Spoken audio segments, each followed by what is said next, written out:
Millega meil tegemist on? Meil on siin mandlid, siin on küüslauguga ise kasvatatud ja magus on mee ja ingveri erinevate vürtsidega. Ja vana head kukekommi ja šokolaadisauna. See on ju tervisele kahjulik, see on puhas karamell, puhas suhkur.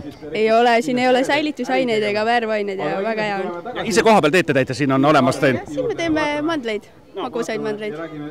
Ja siis need küüslaugused tulevad kus kohast? Need on ennem tehtud ja sest need peavad olema nädal aega peavad seisma, et siis mõnus maitse jääb, sest õlis ega asju pole sisse pandud. Ja kus kohast te pärit olite? Pärnust. Nii, et Pärnust on jõutud teid ka siin 120 kilomeetrit, see on nohu tänapäeval, jõuda siia Sauele ka. Nüüd tulge mu kaimud veel enne kui öö ja lõpule viidud taas mängpäevatöö. Kui kondid on kanged, vaevliigeseid sööb, siis pehmeks saab turja, kui kast tantsu lööb.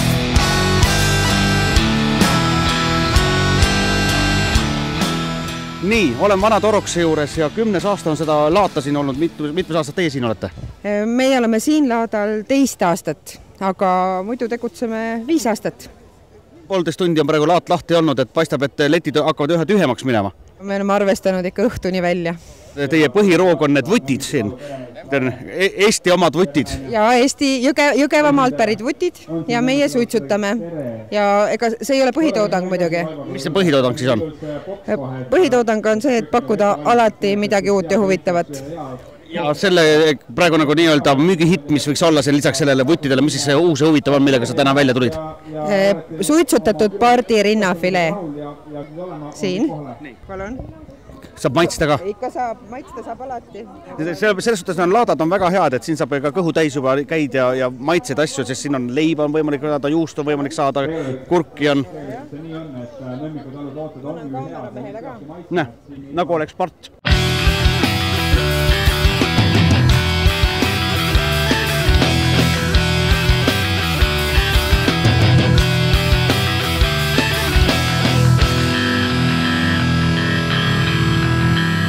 Oleme jõudnud siia nüüd kitsepiima juustu juurde või millega suudaksite mind ära võluda selle kitsepiimaga, mis selles head on? Kitsepiima juust on kindlasti tervislikum. On pakkuda nüüd värsket kitsepiima juustu, mis on mahedama maitsega ja laagerdunud kitsepiima juustu, mis on intensiivsema maitsega, ühe sõnaga küpsenud juust juba. Siin teil on nagu suurem juba on ka tooted, mis on tehtud ka seebid ja asjad ja siin seep on ju puhas ju käsitöö. Millega need nüüd erinevad teisest nii-öelda Fire'ist ja mis sinna otsa veel käib? Kitsepiima seebis on see kitsepiima sees 25% ja see tagab, et see seep niisutab nahka, mis on väga oluline meie tervisele. Ja siin on kohe, mis meil on annanud kitsepiima seep, kitsepiima lavendliga, teebuõliga, meega ja need rosmariinid ja ka tselluliidi vastane kitse, kakao ja meresoola. Praktiliselt on need võimalik ka ju neid süüa, neid seepe. Kahjuks ei, sellepärast, et on ka kitsepiima seep šokolaadiga, mis on väga ahvatlev laste jaoks. Et paneb pesema või? Ma usun küll, et see lõpuks ka kõige mustamad murjamid paneb ennast ka valgeks kassima. Kitsepiima seep šokolaadiga on pingutava toimega. Nagu te olete kuulnud, on ka mähisseid tehakse ilusalongides šokolaadiga. Nii ka see seep tagab selle pingutava toime.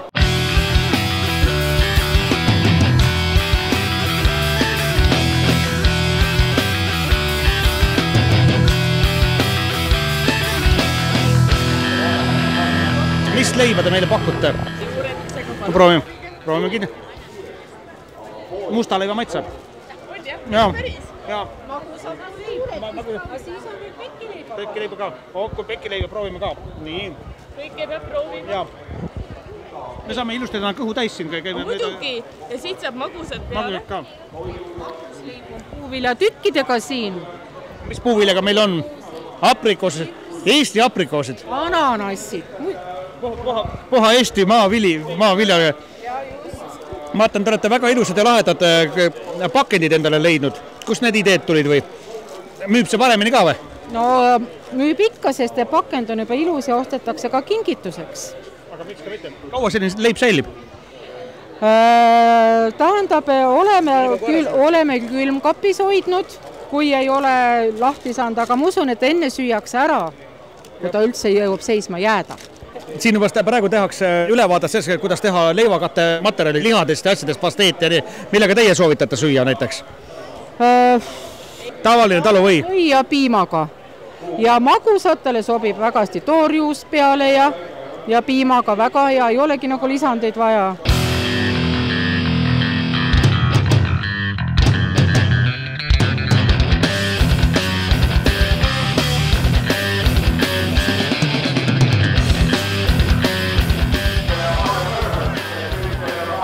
Millega meil tegemist on? Vahustatud meega. See on siis ala latte või? Ei, see päris niimoodi ei ole. Latte puhul oleks niimoodi, et me laseks alla, eks ju, vahustamata mett ja peale laseks vahustatud mett. Aga meil on kogu mesi ikkagi läbi segatud. Kogu kristalliseerumisprotsessi ajal me lihtsalt segame teda mehaaniliselt. Sest ega mesi ei talu seda, et rahulikult ollakse, ta läheb kohe kõvaks. Mina tean, et see mesi on tavaliselt olnud selline kollaarkas, aga siin on hetkel täiesti valge, et sealt on ka mingi saialill või mis sinna lillest või astritest tehtud või? Eks need põlul ja asal käivad selles mõttes, et miks see nii valge on, eks ta läheb selle segamisega valgemaks lihtsalt selle kristalliseerumisega. Et muidu on mesi, muidu on seda värvi. Ma mäletan seda värvi. Aga see segamisega ta läheb selliseks, aga oluline on tõesti see, et on ainult mehaaniliselt nagu seda töödeldud, siin ei ole mitte midagi muud nagu sisse pandud ega kuumutatud ega midagi muud ei ole. Lihtsalt tänu sellele ta säilitab sellise pehmuse, et teda on mõnus kasutada. Mõni ütleb, et see pole ikka õige, see maitse asi. Sellepärast ongi 2 erinevat varianti. Ma tean, et hästi palju pannakse just vedelat, see mett pannakse meile toitude sisse, et järelikult seda pehmet valget vahustatud, see on ka ideaalne toidulisand. Jaa, aga toidu sisse võib panna ka kõva mett, ta läheb toidu sisse, eks ole, sulab ära, kui sa tahad teda kuumutada. Aga... Tükk aega muidugi ennem kaapima seda. Seda küll, ja. Kasutada on seda lihtsam, igas mõttes on lihtsam kasutada. Nüüd tulge mu kaimud, siin laulu võib lüüa ja suitsut, et kalaga mära saab süüa. Kui mõni kord juhtub susi jalast on vesi, siis uni saab magust kui muuraka mesi. Ainult teie tervis heaks. Opa! Ei ole opa midagi, paneb hüppama ja laulma. Ma just praegu võtsin suure suutäie mett, see on nii magus, see on nii hapu otsa, te peaksite kuidagi kokku saama ja paneme kokku, see on magus hapu ju. Aga meie käest marjad ja naabri käest mesi ja ongi koos. Nii see Eesti paraku ongi. Mis te siin head pakute? Vaata, nohu, salv, hanerasv, see on kõik nii-öelda kodu tehtud ravimid. Meie tooted on sellised, meile teeb Aili Paju ja Selma Teesalu teeb retseptid ja me asume Tartu teaduspargis. Kõik on väga teaduslikult tehtud ja Astel Paju on üks niisugune taim, mis tõesti inimesele annab tervise ja kui ta natuke ära on läinud, siis ta toob selle tervise tagasi. Ma tean, hanerasv on küülmetuse puhul pidavat 100% aitab. Mina mäletan, minu vanaema määris minule hanerasva rinna peale jalad alla ja ainuke rohi oligi 50 aastat tagasi hanerasv. Ja nüüd on jälle see unustatud tõde uuesti tagasi.